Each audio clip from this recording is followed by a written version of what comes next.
नमस्कार। विधिक रक्षा में एक बार फिर से आप सभी का स्वागत है। सबसे पहले आप सभी को बहुत बहुत धन्यवाद कि आपने हमारे वीडियोस को ढेर सारा प्यार दिया। आज के वीडियो में मैं बात करने जा रहा हूं सीपीसी के दो ऐसे सेक्शंस के बारे में जो बहुत ही महत्वपूर्ण स्थान रखते हैं। हम बात करेंगे सीपीसी के सेक्शन 10 और सेक्शन 11 की। सीपीसी का सेक्शन 10 कहता है स्टे ऑफ सूट, यानी कि किसी भी मुकदमे को, किसी भी सूट को कब रोक दिया जाएगा, उस पर सुनवाई कब रोक दी जाएगी, इसके बारे में सीपीसी बताता है। और साथ ही साथ हम बात करेंगे सेक्शन 11 ऑफ सीपीसी जो है रेस जुडिकाटा, या इसको रेस जुडिकेटा भी कहते हैं। तो आइए सबसे पहले बात करते हैं section 10 of CPC. Section 10 CPC stay of suit होता है, जिसको अगर हम लैटिन टर्म में जाएंगे तो लैटिन में इसको रेस सब जुडाइस या रेस सब जुडिस भी कहा जाता है। इसका मतलब होता है कि किसी भी मुकदमे की सुनवाई को रोका जाना। कोई भी कोर्ट ऐसे किसी भी मुकदमे का ट्रायल नहीं करेगी, ऐसे किसी भी मुकदमे की सुनवाई नहीं करेगी जिस मुकदमे में जो मैटर इन इशू होगा वो सेम पार्टीज के बीच में किसी पुराने मुकदमे में पहले से ही मैटर इन इशू होगा। यानी कि अगर एक मैटर है, कोई विवादित तथ्य है या एक किसी सेम कॉज ऑफ एक्शन पे दोबारा आप मुकदमा नहीं दायर कर सकते हैं during the pendency of that suit. अगर एक मुकदमा पहले से ही विचाराधीन है उस मैटर ऑफ फैक्ट पे और सेम पार्टीज के बीच में, तो दोबारा से उन्हीं पार्टीज के बीच में और उन्हीं मैटर के ऊपर मुकदमा नहीं दायर किया जा सकता है। और अगर ऐसा मुकदमा दायर किया भी जाता है तो कोई भी कोर्ट ऐसे मुकदमे पर सुनवाई नहीं करेगी। कोर्ट पहले से मुकदमा चल रहा है उसी पर सुनवाई करेगी और उसी पे अपना आदेश पारित करेगी। अब जानते हैं कि ऐसा इस सेक्शन को लाने की जरूरत क्यों पड़ी।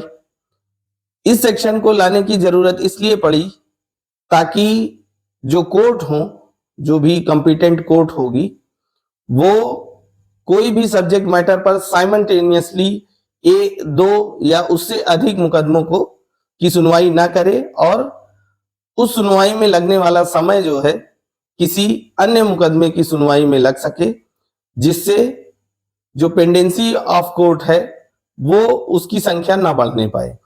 मान लेते हैं कि दो अलग अलग कोर्ट्स में सेम पार्टीज के बीच में सेम मैटर इन इशू पर मुकदमे दायर कर दिए जाते हैं और जो जजेस होंगे, हालांकि सभी एक ही नियम पे चलते हैं लेकिन सबके अपने व्यूज अलग अलग हो सकते हैं। एक ही मैटर पे हर जज के अलग अलग व्यूज हो सकते हैं और जब व्यूज अलग अलग होंगे तो उसमें क्या हो सकता है कि हो सकता है एक ही मैटर पर कोई जज कुछ और व्यू के साथ दूसरा डिसीजन दे दे और जो दूसरा जज है वो भी उसी मैटर पे कोई और डिसीजन दे देगा। इससे डिसीजन में क्लैश हो जाएगा और जो आम नागरिक हैं, जो जनता है, उसका विश्वास न्यायपालिका से उठ जाएगा। इन सारी चीजों को ध्यान में रखते हुए इस सेक्शन का निर्माण किया गया, इस सेक्शन को बनाया गया, सीपीसी में लाया गया, ताकि जो मुकदमे हैं एक ही मैटर को बार बार कोर्ट ना सुने और एक ही मुकदमे में वो जो भी इश्यूज हैं सेम पार्टीज के बीच में उन सभी को डिसाइड किया जा सके। तो एक बार फिर से जान लेते हैं कि सेक्शन 10 के एप्लीकेशन के लिए क्या क्या कंडीशंस आवश्यक हैं। सबसे पहला तो सूट में सेम पार्टीज होनी चाहिए। दूसरा, जो मैटर इन इशू है वो भी सेम टू सेम होना चाहिए। पार्टीज भी सेम होनी चाहिए, उनके रिप्रेजेंटेटिव्स अगर हैं वो भी सेम होने चाहिए।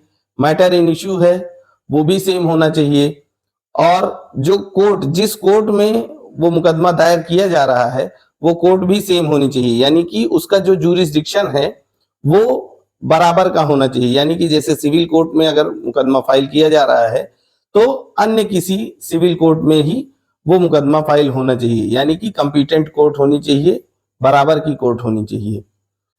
ये सारी चीजें आवश्यक हैं सेक्शन 10 के एप्लीकेशन के लिए। अगर ये सारी चीजें होती हैं तो सेक्शन 10 अप्लाई करेगा, और जो कोर्ट होगी वो जो फॉर्मर सूट होगा, यानी कि जो पहले मुकदमा दायर किया गया है उस पर सुनवाई करेगी, जो नया मुकदमा दायर किया गया है उसकी सुनवाई को रोक देगी। ये है हमारा सेक्शन 10। अब बात करते हैं रेस जुडिकेटा की। रेस जुडिकेटा के बारे में सीपीसी सेक्शन 11 में बताया गया है। रेस जुडिकेटा एक लैटिन टर्म है जिसकी मैं मीनिंग आपको सबसे पहले बता देता हूं। रेस का मतलब होता है केस या मैटर कह सकते हैं, या कोई भी विवाद कह सकते हैं। हिंदी में अगर हम कहेंगे तो रेस का मतलब होता है विवाद, वाद, और इंग्लिश में अगर हम कहते हैं तो रेस मतलब होता है केस या मैटर। तो रेस का मतलब हुआ विवाद, केस, मैटर, और जुडिकेटा का मतलब हुआ है कि ऑलरेडी डिसाइडेड, यानी कि जो पूर्व में ही डिसाइड कर दिया गया हो। तो जो विवाद या जो वाद पूर्व में ही डिसाइड कर दिया गया होगा, पूर्व में ही निर्णित कर दिया गया होगा, उसको रेस जुडिकेटा बोलते हैं। रेस जुडिकेटा के इसेंशियल्स की अगर हम बात करें तो रेस जुडिकेटा में, जैसे मैंने अभी सेक्शन 10 बताया था, काफी इससे मिलता जुलता है, लेकिन आप कभी कंफ्यूज नहीं होंगे दोनों में। रेस सब जुडाइस जो था वो during the pendency of suit के लिए बात करता है, और रेस जुडिकेटा जो है वो पूर्व में डिसाइड किए गए या पूर्व में निर्णित किए गए वाद की बात करता है। अगर किसी सब्जेक्ट मैटर पर, किसी मैटर इन इश्यू पर सेम पार्टीज के बीच में कोई वाद दायर किया गया और उस वाद को कोर्ट ने डिसाइड कर दिया, उसके बाद फिर से सेम सब्जेक्ट मैटर पर, सेम मैटर इन इश्यू पर और सेम पार्टीज के बीच में दोबारा से मुकदमा दायर नहीं होगा।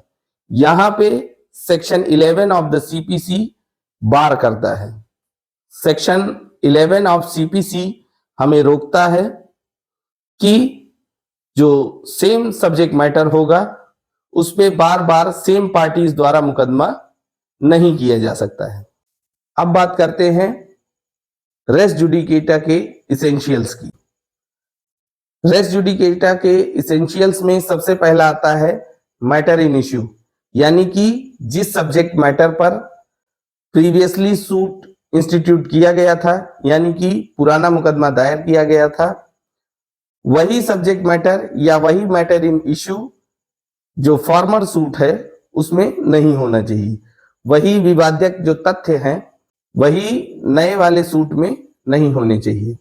अगर दोनों सेम हैं, मैटर इन इश्यू दोनों मुकदमों में सेम होता है, तो वहां पे रेस जुडिकेटा लागू होगा।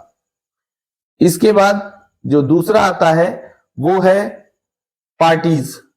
जो मुकदमे की पार्टीज हैं, यानी कि जो प्रीवियसली डिसाइडेड सूट है उसकी और जो नया सूट है उसकी, दोनों की पार्टीज सेम नहीं होनी चाहिए।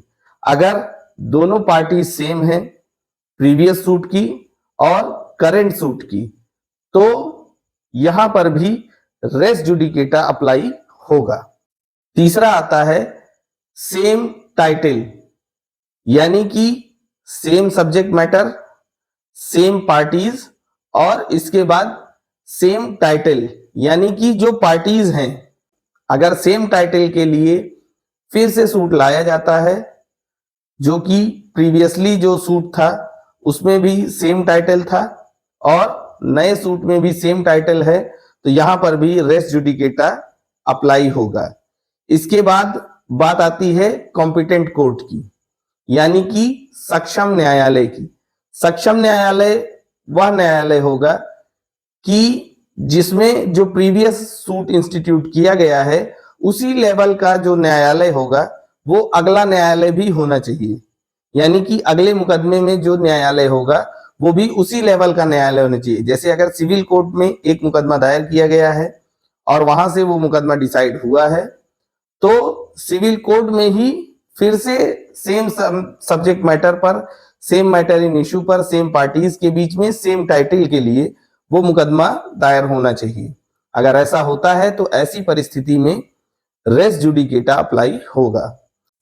इसके बाद बात आती है अगले इसेंशियल की, जो है हर्ड एंड फाइनली डिसाइडेड, यानी कि सेम मैटर इन इश्यू पर, सेम पार्टीज के बीच में, सेम टाइटल के लिए जो मुकदमा कॉम्पिटेंट कोर्ट में दायर किया गया, वो पूरी तरह से सुना जा चुका हो उस कोर्ट द्वारा और पहले से ही डिसाइडेड हो। जब फॉर्मर सूट आए, फॉर्मर सूट कोर्ट में फाइल किया जाता है, उस समय या उससे पहले वो केस, जो पुराना केस था, सेम सब्जेक्ट मैटर पे, सेम पार्टीज के बीच में, सेम टाइटल को लेकर, वो प्रीवियसली जो है सुना भी गया हो और डिसाइड भी किया गया हो। अगर ऐसा नहीं होता है, इन केस मुकदमा बिना सुने गए, पार्टीज को बिना सुने गए, बिना उसकी प्रोसीडिंग पूरी किए मुकदमा डिसाइड कर दिया जाता है, तो उसके लिए अलग प्रोविजंस भी दिए गए हैं। तो इसके लिए रेस जुडिकेटा के लिए जरूरी ये है कि मुकदमा पूरी तरह से सुना भी गया हो और सुनकर उसको डिसाइड किया गया हो। अगर ऐसा नहीं होता है तो रेस जुडिकेटा अप्लाई नहीं करेगा, सीपीसी के अदर प्रोविजंस हैं वो अप्लाई करेंगे। तो उम्मीद करता हूं कि आपको रेस जुडिकेटा और रेस सब जुडाइस में अंतर समझ में आया होगा। रेस सब जुडाइस अप्लाई करता है जब केस पेंडिंग होता है, यानी कि एक केस के पेंडिंग रहते हुए दूसरा केस जब सेम सब्जेक्ट मैटर पर, सेम मैटर इन इश्यू पर, सेम पार्टीज द्वारा और सेम टाइटल के लिए फाइल किया जाता है, वो रेस सब जुडिस होता है।